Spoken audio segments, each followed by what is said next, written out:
ስለ ላይፋችን ማለት ከሆነ ጊዜ በፊት የነበረን የህይወት ምልከታና ዛሬ ላይ ያለው የህይወት ምልከታ ፐርሰናሊ እግዚአብሔር እለት እለት የህይወት ምልከታችንን ሽፍት እያደረገው እየመጣ ስለነበረ ስለዚህ እግዚአብሔርን እያመሰገን ነበር የመጣችሁት። ብዙ እንትን አላላችሁም። ልናመሰግነው የፈለግነው እንዴት መሰላችሁ? አሁን ያለንበት ሲስተሙ በራሱ ስለ ራሳችሁ ትክክለኛውን ምልከታ እንዲኖራችሁ የማይፈቅድ ሲስተም ነው። እለት እለት ሁላችንም የምናልፍበት የህይወት ሲስተም አለና እነዛ ሲስተሞች ሁሉ መጽሐፍ ቅዱስ ሲናገር ዮሐንስ መልእክት ላይ ዓለም በሙሉ በክፉ እንደተያዘ እናውቃለን ይላል። በዓለም ውስጥ ያለው እያንዳንዱ ነገር ሁሉ ይሄ ዓለም ተብሎ የሚጠራው ነገር ሁሉ በክፉ እንደተያዘ እናውቃለን አለ። በክፉ በተያዘ ዓለምና በክፉ በተያዘ ሲስተም ውስጥ እየተመላለሳችሁ የሆነ የሚረዳ የእግዚአብሔር ኃይል በእናንተ ውስጥ ዳውንግሬድ እንዳታደርጉ ሽሪንክ እንዳታደርጉ የሚያደርግ እግዚአብሔር ኃይል ከሌለ በስተቀር የፈለገ አይነት የህይወት ከፍታ ላይ ብትሆኑ፣ የፈለገ አይነት የእውቀት ደረጃ ላይ ብትሆኑ ያላችሁበት ሲስተም በራሱ አንድ ነገር ያደርጋችኋል። ውስጣችሁ ላይ ያለው ህይወት ሳክ ያደርገዋል፣ ይመጣዋል። ፈልጋችሁ አይደለም፣ ነገር ግን ፍሪክሽን ስላለው ማለት ነው። በቃ እያንዳንዱ የምትገቡበት ሲስተም እናንተን የሚመጥነው ኦቨርካም እስካላደረጋችሁት ድረስ ማለት ነው። ለዛ ነው ብዙ ጊዜ መጽሐፍ ቅዱስ ስታነቡ ተደጋጋሚ የምታገኙት አንድ ኔቸር አለ። እግዚአብሔር ከሰው ህይወት ጋር እንዲያያዝለት እንዲመሳሰልለት የፈለገው የንስር ማለት ነው። የንስር አንደኛው ኳሊቲ ምንድነው? ክንፍ አላቸው። ከአዋፍ ነው። በቃ በአዋፍ ውስጥ ካሉ አንደኛው ፍጥረት ንስር ነው። ክንፍ አለው፣ መብረር ይችላል። ዶሮም ክንፍ አለው ግን መብረር አይችልም። ከዶሮ ደግሞ ትንሽ ከፍ የሚሉ ክንፍ አላቸው ግን ይበራል። ልክ እንደዛው ከሰው ልጆች መካከል እግዚአብሔር የእርሱ የሆኑትን ልክ እንደ ንስር ለያቸው። ንስርን ከአዋፍ መካከል የሚለየው ምንድነው? ኤቭሪ አዋፍ ማያዩት የህይወት ምልከታ አለው።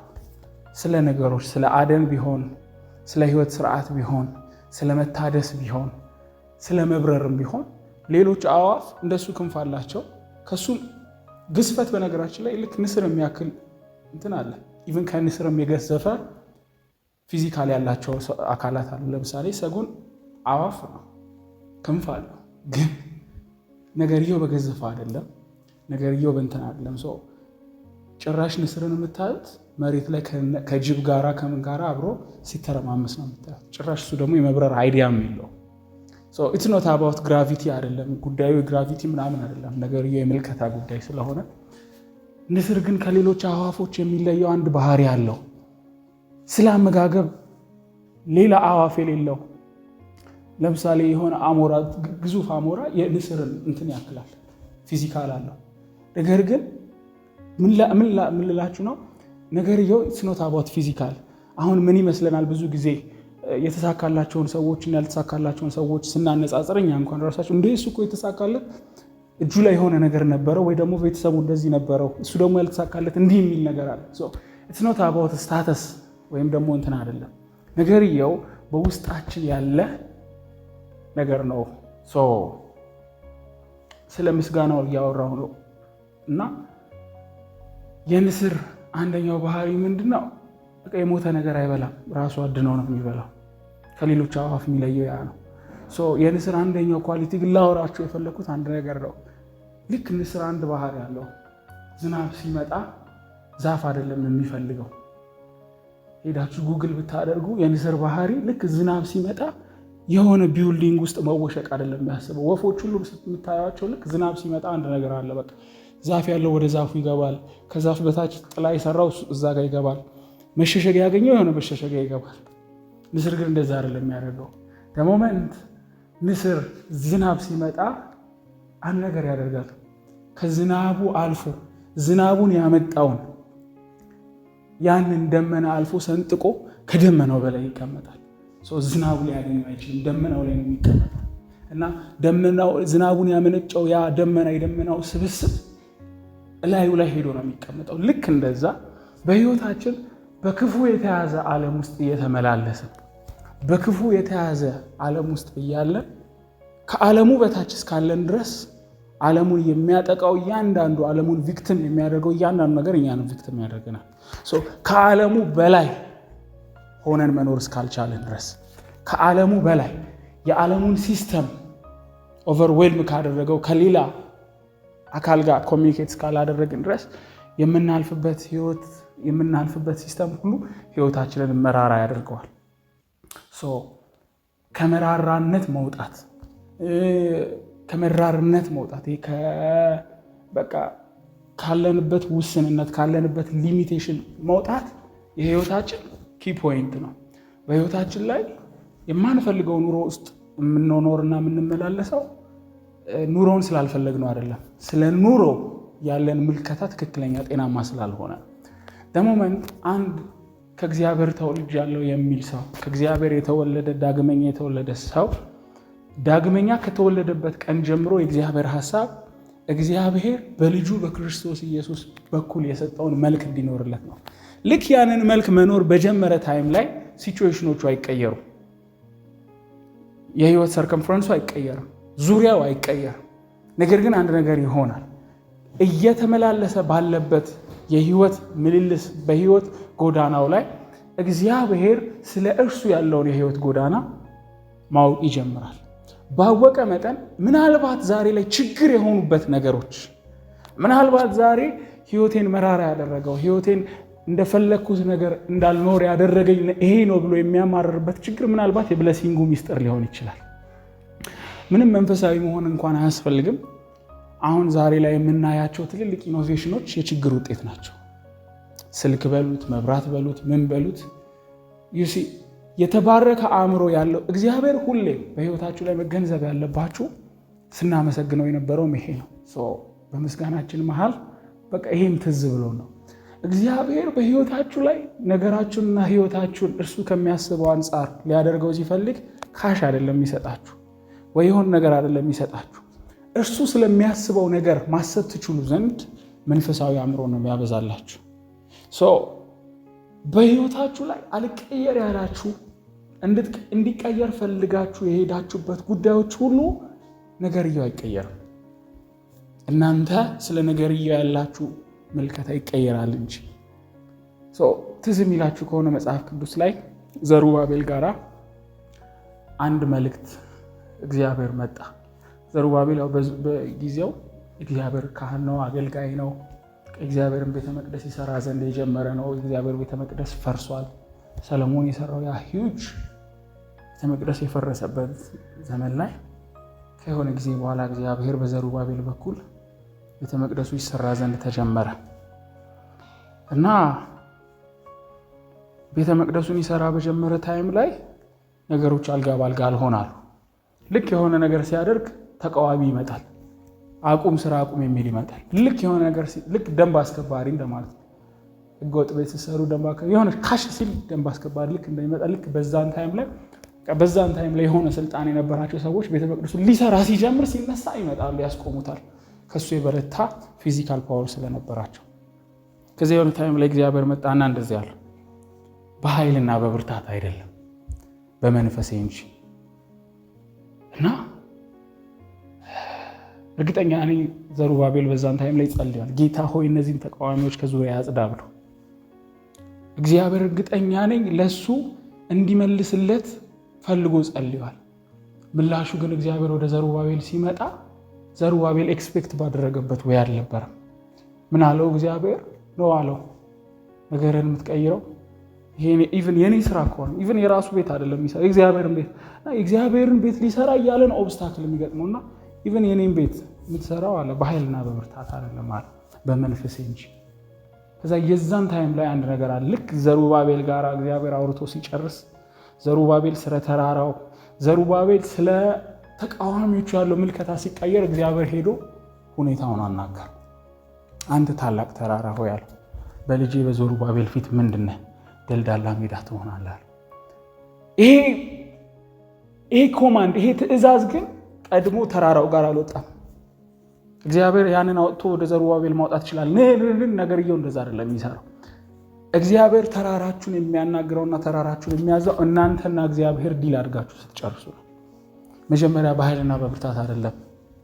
ይሄ ተራራ የሚያክለውን ግዙፍ ችግር የምትፈቱት በኃይልና በብርታት አይደለም፣ በመንፈሴ በኩል ከኔ በራሴ በሚወጣ ኃይል እንጂ ከኔ በሆነው መፍትሄ እንጂ እናንተ በምትሄዱት ምድራዊ ወይ አይደለም ብሎ ሲጨርስ ያኔ እንደ ተራራ የገዘፈውን ነገር ሄዶ ያወራው።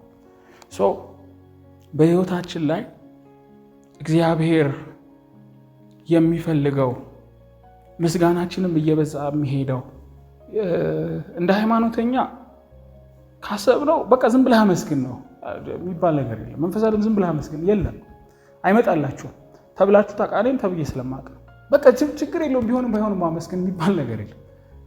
ውስጤ ሌላ ጩኸት እየጮኸ ቢሆንም ባይሆንም ማመስገን አይሰራም።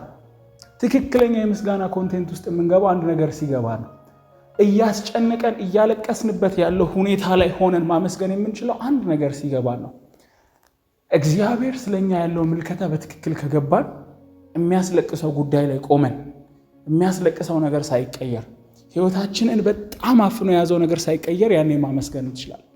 ለዛ ነው ብዙ ጊዜ በቃ ብዙ ሰዎች ድፍን አድርገውት በቃ ዝም ብለህ አመስግን፣ አይሆንም፣ አይቀየርም። ስላመሰገንሽም ሪሊፍ አታገኝ።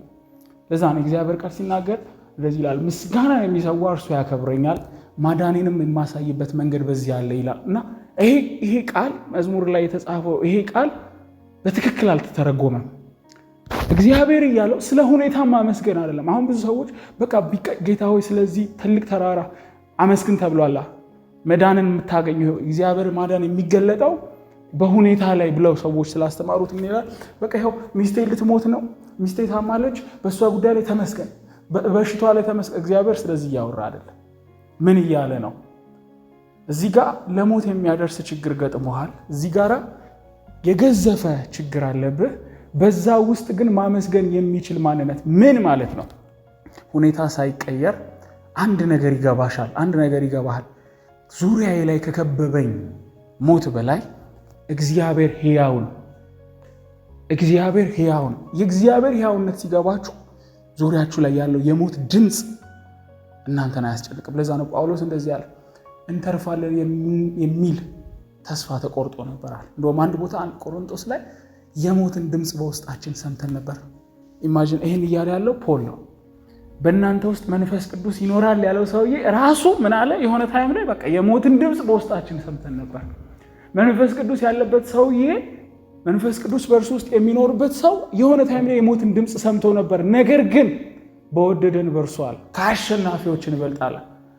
ከተወዳዳሪዎች አለ አሸናፊ ከተባሉት ምንድን ነው? ይህን ሰውዬ የሞትንም ድምፅ ሰምቶ ምልከታው እንዳይቀየር ያደረገው የሞትንም ድምፅ እየሰማ የሚከብድበት ህይወት ሞቱ ሳይሆን ከዚህ ነገር በኋላ የከበረ ላይፍ አለ የሚለው ነገር እንዲከብድበት ያደረገው ምንድን ነው ሲባል ፖል ማይንድ ሴቱ የተስተካከለ ነው። ቅድም ስንጸልይ እንደነበረው እንደዚህ ያለ ቆሮንቶስ ላይ አንደኛ ቆሮንቶስ ምዕራፍ 2 ላይ እንዲያስተምረው የእግዚአብሔርን ልብ ማን አውቆት ነው አለ። እዚህ ማመስገን የምንችለው ይሄ አንዳንድ ጊዜ ሪዝነብል መሆን አለብን ለምናደርገው መንፈሳዊ አክሽን ምናምን በቃ ካልኩሌት አድርገን ሲገባን ነው ማድረግ ያለብን። ብዙ ጊዜ ስለ ሞኝነታችን እግዚአብሔር ሪዋርድ አያደርግም፣ ስለ ዋህነታችን እንጂ ስለ ሞኝነታችን እግዚአብሔር ሪዋርድ አያደርግም። እና ብዙ የምናደርጋቸው ነገሮች ከመረዳት አንግል ሳይሆኑ ከሞኝነት አንግል ነው።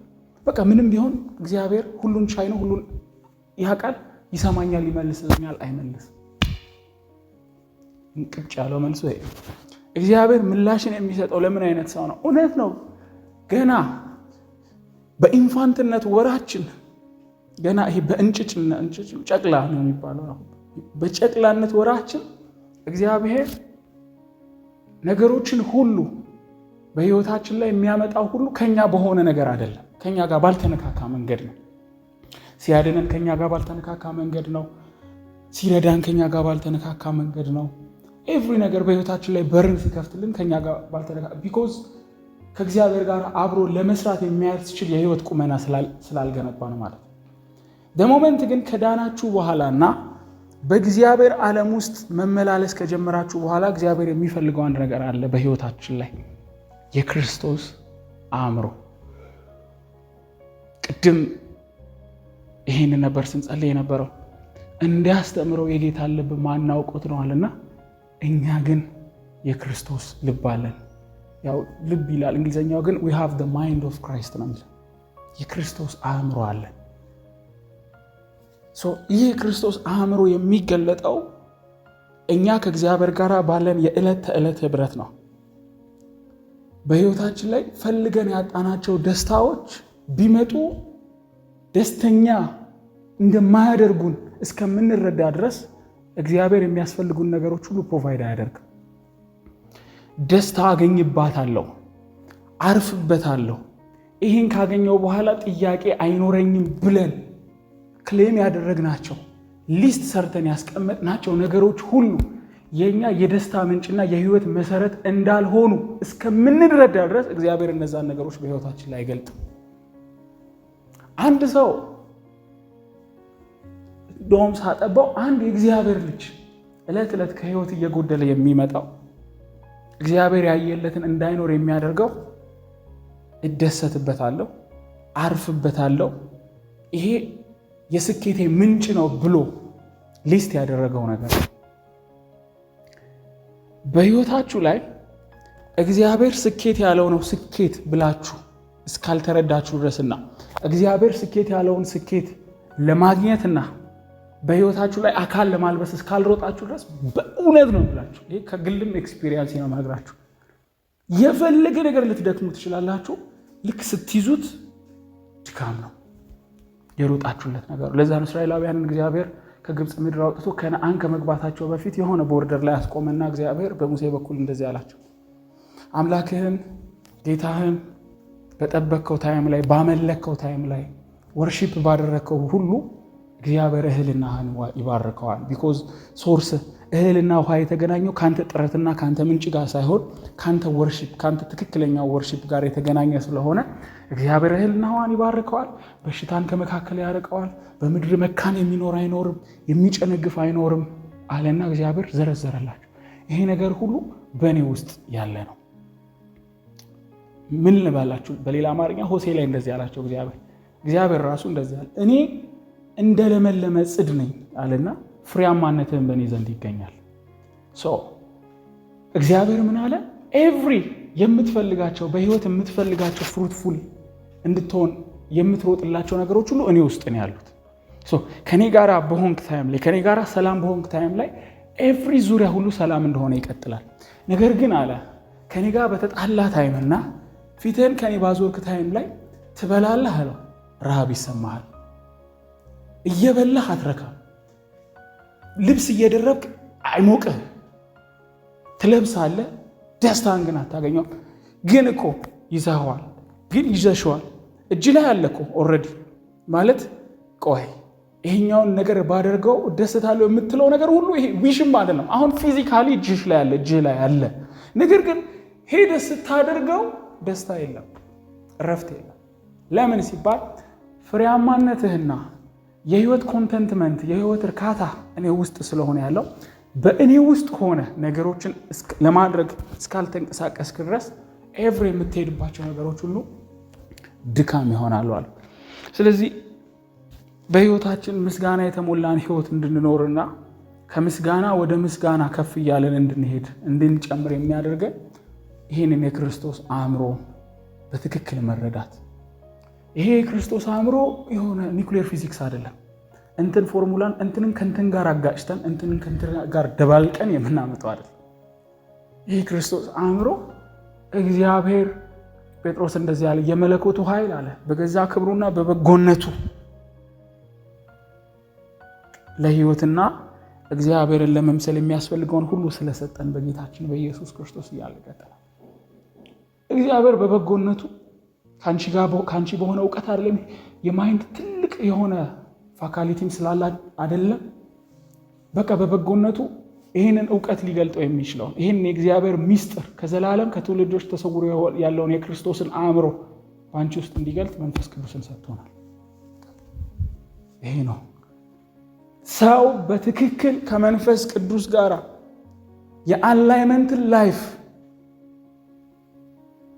ህይወቱን እየጠየቀ ትላንትና እንዲህ ነበርኩኝ፣ ትላንትና ይሄ ነበር የጸሎት ላይፌ፣ ዛሬ ይሄ ነው እያለ ትላንትና የኔ ይሄ በነገሮች ሁሉ ላይ ዲስከሬጅድ የመሆን ሌቭል እና ዛሬ ላይ ስለ ነገሮች ያለኝ ምልከታ ይሄ ነው እያለ ህይወቱን ካልኩሌት እያደረገ እየጠየቀ መንፈስ ቅዱስ እኔን ይመራ ዘንድ ከጀመረ በኋላ ህይወቴ እንዲሆነ እያለ ህይወቱ ላይ ማርክ እያደረገ እስካልሄደ ድረስ መንፈስ ቅዱስ በእርሱ ህይወት ውስጥ ኖሮ የሚፈይደው ነገር ምንም የለም። ለዛ ነው በጣም ሁሌ ይገርመኛል መንፈስ ቅዱስ በእኔና በእናንተ ውስጥ ሲኖር ጀስት በቃ አኗኗሪ ሊሆን አይደለም። ከሌሎች አካላት እግዚአብሔር ተሰውሮ በጣም ከኔና ከናንተ ታውቃላችሁ፣ የገዛ ዘመዶቻችን ሄዳችሁ ማየት ትችላላችሁ። ከኔና ከናንተ እግዚአብሔርን ለማግኘት አምላክን ለማግኘት ሩቅ የሚሄዱ አካላት አሉ። የገዛ ቤተሰቦቻችን በሌሎች ሃይማኖቶች ስትሄዱ እግዚአብሔርን ኢንካውንተር ለማድረግ የማይሄዱበት ርቀት የለም። እነዛ ሰዎች ግን አላገኙትም ይሄንን ፕሪቪሌጅ። እኔና እናንተ ጋር እግዚአብሔር ለዛ ነው ኢሳይያስ 45 ላይ የሰራዊት አምላክ እግዚአብሔር ሆይ አለና በእውነት አንተ ራስህን የምትሰውር አምላክ ነህ። እግዚአብሔር ራሱን የሚሰውር አምላክ ነው።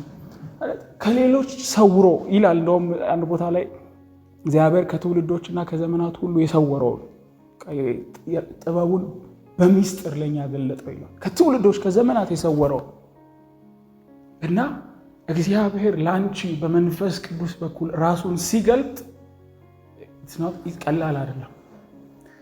የምናልፍበት ህይወት ዝም ብሎ የሆነ ከሸለቤ ስለሆነ ተራ ይሆንብናል እንጂ ውስጣችን ላይ ያለው ይሄ ሂውጅ የሆነ እግዚአብሔር ከትውልዶች ከዘመናት ከፍጥረታት የሰወረው ይህ ማንነቱ ለኛ መግለጡ ነገሮች ያቀሉብናል እንጂ ልክ ወደ ትክክለኛው የህይወት ስቴታችንን ስንመለስ እኛ ውስጥ ያለው ነገር ሁሉ እኛን ለመቀየር የኛን ህይወት ለመቀየር የኛን ህይወት በቀሼፕ ለማስያዝ የትኛውም ኤክስተርናል የሆኑ ነገሮች ሁሉ አያስፈልጉም። ለምን ሲባል የህይወት ምንጭ የሆነው አካል በእኛ ውስጥ ነው ያለው። ከፍጥረት በኩር የሆነው በመንፈስ ቅዱስ አማካኝነት እኛ ውስጥ ነው ያለው። እግዚአብሔር ዓለማትን የፈጠረበትን ልጁን በክርስቶስ ኢየሱስ በኩል ዓለማትን የፈጠረበት ይህ ማንነቱን በመንፈስ ቅዱስ በኩል ወደኛ ውስጥ ህይወት ላይ ገልጦታል። እናንተ እና እኔ የሚያስጨንቀን የሆነ ትላንትና የተፈጠረ ከሆነ ዘመን በፊት ያልነበረ የሆነ ዘመን ላይ ግን የተጀመረ የሆነ የህይወት ስርዓት ነው እኔና እናንተን የሚያስጨንቀን። እኔና እናንተ ውስጥ ግን ያለው የህይወት ሁሉ ምንጭ የሆነው ይሄ ሆሊ ስፒሪት። ስለዚህ ይሄ መንፈስ ቅዱስ ይሄ ትልቅ አምላክ በህይወታችን ላይ እንዲመራን እንዲያስተምረን ከኛ ጋራ እንዲራመድ በፈቀድንለት መጠን ሁሉ የሚገልጠው በእኛ ውስጥ ሆኖ የክርስቶስን አእምሮ ነው። ይሄ ክርስቶስ አእምሮ የእግዚአብሔር ጥበብ ተብሎ የተመሰከረለት አእምሮ ነው። የእግዚአብሔር ጥበብ ይሄ ነው ጥበቤ ብሎ እግዚአብሔር የመሰከረለት፣ ይሄ ነው የመጨረሻ ዕውቀቴ ብሎ እግዚአብሔር የመሰከረለት አእምሮ ነው። ይሄ የክርስቶስ አእምሮ ህይወታችንን ከክብር ወደ ሌላ ክብር የሚያሸጋግረው አንድ ነገር ከመንፈስ ቅዱስ ጋር ባለ ህብረት የክርስቶስን አእምሮ ማግኘት ነው። ለዛ ነው እግዚአብሔር ቃል 2 ቆሮንቶስ ምዕራፍ 3 ላይ ሲናገር እኛ ሁላችን በመጋረጃ በማይከደን ፊት የጌታን ክብር እንደ መስታወት እያብለጨለጭ መንፈስ ከሚሆን ጌታ እንደሚደረግ ያን መልክ እንመስል ዘንድ ከክብር ወደ ሌላ ክብር እንለወጣለን። ምን ማለት ነው? ቅድም የጸለይነው ጸሎት በህይወታችን ላይ እንድናመሰግን የሚያደርገን ዙሪያችን ላይ ያለው ፊዚካል ፕሮፐርቲዎች ምናምን አይደለም። ትክክለኛ ክርስቲያን የሚያመሰግነው ሂኖስ በእጁ ላይ የገቡት ነገሮች ሰርፕራይዝ የሚያደርጉት ነገር አይደለም። በትክክል መንፈስ ቅዱስ በእርሱ ውስጥ እንደሚኖርና ለእግዚአብሔር ለሱ የወሰነው ደግሞ የመጨረሻው የእውቀት ልክ የክርስቶስ አእምሮ እንደሆነ የተረዳ ሰው እግዚአብሔር በሰጠው ነገሮችን እንዲያስኬድበት ፐርፐዙን እንዲኖርበት በሰጠው ነገሮች ሰርፕራይዝ የሚሆን አይደለም። ህይወታችንን ከአንድ ምስጋና ወደ ሌላ ምስጋና የሚጨምረው አንድ ነገር ነው። ዛሬ ያለን መንፈሳዊ ብርሃን አለ። በዛ ብርሃን የተሻገርነው የህይወት ከፍታ አለ። ነገ ደግሞ የሚያበራልን ሌላ ብርሃን አለ። በዛ ብርሃን ደግሞ የምንሻገረው ሌላ ህይወት ከፍታ አለ። ይህም ብያችሁ ልጨርስ። መጽሐፍ ቅዱስ ሲናገር እንደዚህ ይላል፣ የህይወት ምንጭ ካንተ ዘንድ ነውና በብርሃንህ ብርሃናትን እናያለን። ህይወታችሁን የማጉረምረም ያደረገው ህይወታችንን የማጉረምረም ህይወታችንን የጥያቄ ህይወታችንን በቃ ተስፋ የሌለው እንደሆነ የሚነግረን በሆነ ኤሪያ ላይ በህይወታችን ውስጥ ያለ ጨለማ ነው። በሆነ ኤሪያ ለምሳሌ በትዳር ኤሪያ ሊሆን ይችላል፣ በስራ ኤሪያ ሊሆን ይችላል፣ በአእምሯችን በቤተሰባችን የሆነ ነገር ሊሆን ይችላል። በዛ ኤሪያ ላይ ያለ ጨለማ ነው ህይወታችንን አስጨንቆ ያዘው። ያን ጨለማ የምናሸንፈው በፊዚካል ባትል አይደለም። መቼም ቢሆን በህይወታችሁ ላይ መረዳት ያለባችሁ ጨለማን በትግል አታሸንፉት። ጨለማን በሆነ ጥበብ አታሸንፉት። ጨለማ በብርሃን ነው የሚሸነፈው። አሁን እኔና አቤል እዚህ ቤት ስንገባ ድቅድቅ ያለ ጨለማ ነበር። ቢኮዝ ብርሃን የሚገባበት ምንም አይነት ሜትር ስላልነበረ ማለት ነው። በኢየሱስም ብርሃን ብየው አልበራም። ይሄ ብርሃን እዚህ ቤት ያሉትን ነገሮች በትክክል እዚህ ጋር ለምሳሌ እንትን ነበረ፣ ቆሻሻ ነበረ። ያን ቆሻሻ አጽድቼዋለሁ። እናንተ ስትመጡ ቆሻሻ ላያችሁ። ለምን ያላያችሁት? በብርሃን በኩል ሆኜ ቆሻሻውን ስላጸዳሁት። ብርሃን ውስጥም ሆኜ ያን ቆሻሻ ካያችሁት ግን ህይወቴን ነው ኩዌስችን የምታደርጉት። እዛ ነው አንዳንድ ሰው በብርሃን የሚመላለስ ይመስለዋል፣ ግን በብርሃን አይደለም የሚመላለሰው። ለምን ሲባል ፊዚካል የሆኑ የሚታዩ ጨለማዎች ህይወቱ ላይ አሉ። ልክ እንደዛው እኔ እዚህ ቤት ውስጥ ስገባ ጨለማው እንዲጠፋ ያደረገው ምንድነው? እዚህ ጋር የተሰሩልኝ የመብራት ስዊቾች ናቸው። የነዛን ስዊቾች በተጫንኩ ታይም ላይ ጨለማው ጠፍቷል። በህይወታችሁ ላይ ልክ ብርሃኑ ከበራ በኋላ እዚህ ጋር ያሉትን ቆሻሻዎች ማንሳት ትችያለሁ። የተመሰቃቀለ እዚህ ጋር የነበረው ወንበር አለ፣ እነሱን አንስቻለሁ። ልክ እንደዛው በህይወታችሁ ላይ ያለ የትኛውም ከናንተ ሁኔታ ውጪ እንዴት ነው ከናንተ ቁጥጥር ውጪ የሆኑ ነገሮችን ሁሉ የምታሸንፉት በየትኛውም አይነት ባትል አይደለም፣ በመንፈስ ቅዱስ አእምሮ፣ በዛ አእምሮ በምታገኙት የብርሃን መጠን ነው። ለዛ ነው እግዚአብሔር በፍጥረት መጀመሪያ ላይ እግዚአብሔር ፍጥረትን ካለመኖር ወደ መኖር ሲያመጣ ያዘዘው አንድ ነገር ነው። እግዚአብሔርም ብርሃን ይሁን አለ፣ ብርሃን ሆነ። እግዚአብሔር አይችልም እንዴ? ይችላል። በነገራችን ላይ እዛው ጨለማ እንዳለ ዛፍን ማብቀል ይችል ነበር። ጨለማ እንዳለ አዳምን መፍጠር ይችል ነበር። እግዚአብሔር የፈጠረው ነገር ሁሉ ግን በብርሃን ይገለጥ ዘንድ ስለወደደና የሰውም ህይወት በእያንዳንዱ ብርሃን ውስጥ የተነከረና የተጠመቀ እንዲሆን ስለሚፈልግ እግዚአብሔር ከየትኛውም ፍጥረት በፊት ብርሃንን ነው ያዘዘው። ዛሬ በህይወታችሁ ላይ አንድ ነገር ይባሉ። በህይወትሽ ላይ የሚያመጣው ከየትኛውም ነገር በፊት እግዚአብሔር ብርሃንን ነው የሚሰጠው። እግዚአብሔር ስለ ትዳር የተስፋ ቃል ገብቶልህ ከሆነ ከትዳሩ በፊት ስለ ትዳር ብርሃንን ነው የሚሰጠው። እግዚአብሔር ስለሆነ ስራ የተስፋ ቃል ገብቶልህ ነበር፣ ከተስፋ ቃሉ በፊት አካል ከማልበሱ በፊት አካል የምታለብስበትን የብርሃን መጠን ነው የሚሰጠው።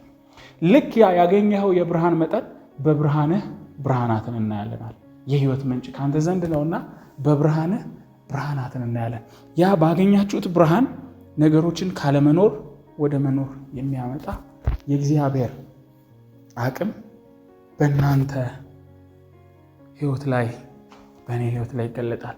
ያ የተገለጠው ነገር ደግሞ ምን ያደርገናል? ቅድም እንዳልኳችሁ በክፉ በተያዘው ዓለም ውስጥ እየተመላለስን ከዓለሙ በላይ ግን ኦቨርካም አድርገን የምንሄድበትን መንፈሳዊ አቅም ይጨምርልናል። ያ ንስር ምንም አይደለም ያገኘው። እኔ ሲገባኝ ዝም ብዬ ካልኩሌት ሳደርግ ያ ንስር ከደመና በላይ የታወቀው ማለት ከደመናው በላይ ዝናብ እንደሌለ በምን አወቀው? እዚህ ሌላው ፍጥረት ጋር ያልበራለት የሆነ ነገር እሱ ጋር እንዴት በራ? ለዛ ነው እግዚአብሔር የኛን ህይወት በንስር ህይወት እግዚአብሔር የመለሰው ምንድነው? ነገሮች የትግል ጉዳይ አይደሉም። ነገሮችን በድብድብ በትግል የምናመጣቸው አካል የምናለብሳቸው አይደሉም። ነገሮችን በብርሃን ነው ካለመረጋጋት ህይወት የምንወጣው ወደ መረጋጋት ህይወት የምንገባው በብርሃን መጠን ነው ህይወታችን ላይ። ያ ንስር በቃ የሆነ ነገር በርቶለት ነው ሊለው የሚችለው። በቃ የሆነ ነገር በርቶለታል። ምን ሲባል ከደመና በላይ ዝናብ እንደሌለ፣ ከደመና በላይ እሱን ሊያጥለቀልቅ ህይወቱን ሊያበሰብስ የሚችል ዝናብ እንደሌለ ተረድቶታል። የተረዳችሁት መረዳ አንዳንዴ እርግጠኛ ነኝ ብላችሁ ልታውቁ ትችላላችሁ። በጣም ተጨንቃችሁበት የሆነ ጉዳይ በጣም አስጨንቋችሁ ግራ ገብቷችሁ በቃ ብዙ ነገር ተስፋ የቆረጣችሁበት ጉዳይ ካለፈ በኋላ እንዴት ተጨነኩበት ትላላችሁ? ለምን ሲባል እናንተ አክቹሊ ስላለፈ ወይ ደግሞ የሆነ ነገር በቃ የተጨነቃችሁበት ነገር እንደተጨነቃችሁበት ስላልደረሰ ነው ለምን ተጨነቃችሁበት የምትሉት። ነገር ግን እግዚአብሔር እሱን አይደለም የሚያስበው። ካለፈ በኋላ ነገሩን በቃ አለፈ እንድትሉ አይደለም። የሚሰማኝ ግን በእርጋታ ይቀመጣል፣ ከመከራም ስጋት ያርፋል። መከራው ሲመጣ አይደለም መከራውን የምትመለከችበትን መከራውን የምታይበትን ምልከታ እግዚአብሔር ይቀይረውና መከራውን ለማስተካከል የምትሄጅበትን ትክክል ያልሆነ ዲሲሽኖች እንዳትወስጂ ነው እግዚአብሔር የሚያደርገው። እቺ የመጨረሻ ቃል ነች። በህይወታችን ከመቅበዝበዝ ህይወት ወደ መቅበዝበዝ ህይወት የከተተን፣ ካለመረጋጋት ህይወት ወደ አለመረጋጋት ህይወት የከተተን፣ ከጭንቀት ወደ ሌላ ጭንቀት ህይወት የከተተን፣ ከፊታችን አለ ብለን የተመለከትነውን ችግር ለመቀየር ብለን የወሰናቸው ችግር መፍቻ የሚመስሉ ሌላ ችግሮች ናቸው። ህይወታችንን ከዚህ ህይወት ነፃ የሚያወጣ ከዚህ ምልልስ ነፃ የሚያወጣ እግዚአብሔር ባሰበው የህይወት ፓዝ የሚያመላልስ እንድንመላለስ የሚያደርገን ይሄንን መንፈሳዊ አእምሮ ማግኘት ነው። ከዚህ በኋላ ስትጸልዩ በእውነት እናምራችሁ በቃ ባገኛችሁት አጋጣሚ መጋደል ካለባችሁ ለምንም አትጋደሉ። በጸሎት ጌታ ይሄን አእምሮዬን አብራው፣ እግዚአብሔር ለእኔ የሰጠኝን ያን መንፈሳዊ አእምሮ ማግኘት እንድችል አብራልኝ። በቃ ይሄ ህይወታችሁን የህይወት ዘመናችሁን ሁሉ ይቀይራል። ቅድም ስንጸልይ ከምስጋና ወደ ሌላ ምስጋና ያሸጋግራችኋል።